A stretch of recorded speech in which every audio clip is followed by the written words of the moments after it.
Hi, welcome back to our AML Microlearning series.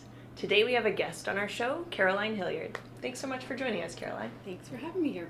Thanks, Caroline. I'm really excited you could be here. I know that you've done a lot of fraud investigations. You've testified in court for fraud, and we'd really like to talk about the convergence and the overlap between fraud and money laundering. What have you seen in your experience, in your investigations, about fraud, and then how that overlaps with money laundering? Well, I'm just thinking there's been a lot of examples of investment fraud cases that I've been involved in, testified on these matters quite a bit, and it's really, yeah, like you said, there's the overlap. There's money that's being collected from investors. It's supposed to be used for a certain purpose, and what I've seen in one particular case that I can think of as an example, the money then was moved around between multiple bank accounts. So we looked at a 2-year time period, 18 bank accounts, and about $20 million was circulated and recirculated, between the accounts during this time period to create just a more complex scenario and made it very hard for us to trace the money. And Jen, you've done a number of fraud investigations for major financial institutions. Do you have similar experiences when it comes to fraud and money laundering? Yeah, I think when we see some of the investigators looking into a mortgage fraud investigation, they might initially see something that looks like fraud for shelter, where we see falsified employment documentation. But when we start to look around, we see collusion between different players there. Whether it's the involvement of like a third-party assessor overvaluing the property, or perhaps even one of the brokers involved in getting more properties involved. And that's because real estate is a huge financial vehicle, and so are mortgages, whether it's the mortgage payments themselves or paying off the mortgage before maturity. So it's a great way for criminals to launder their funds and to sort of clean where things have come from. And maybe, Caroline, as we maybe tackle this sort of topic from a bit of a different perspective and then come back around again to it at the end, where do you see the greatest fraud risk right now for organizations? We're seeing a lot of cybersecurity threats.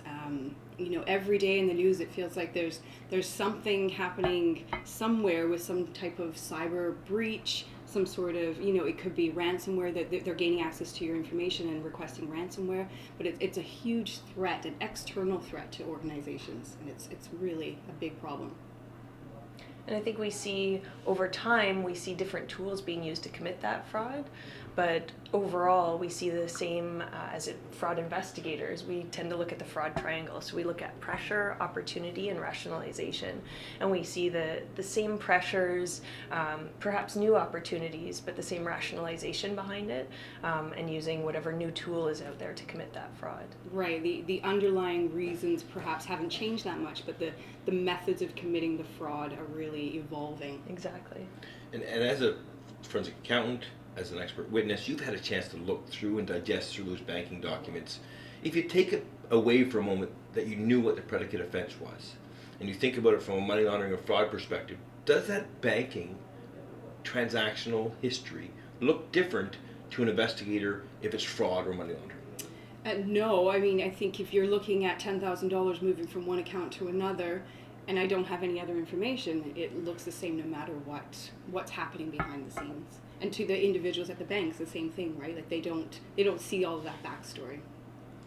So it really sounds like, and Jen, maybe you can give us your opinion on this one, is it sounds like your fraud investigators really need to be cross-trained in money laundering, and your money laundering investigators need to be cross-trained in fraud. Definitely. I think we see at some of the larger institutions the siloed effect, where we have the AML investigators working cases that need to be reported within regulatory reporting timelines, whereas the fraud investigators might not be given that knowledge, so there isn't communication necessarily between the two teams.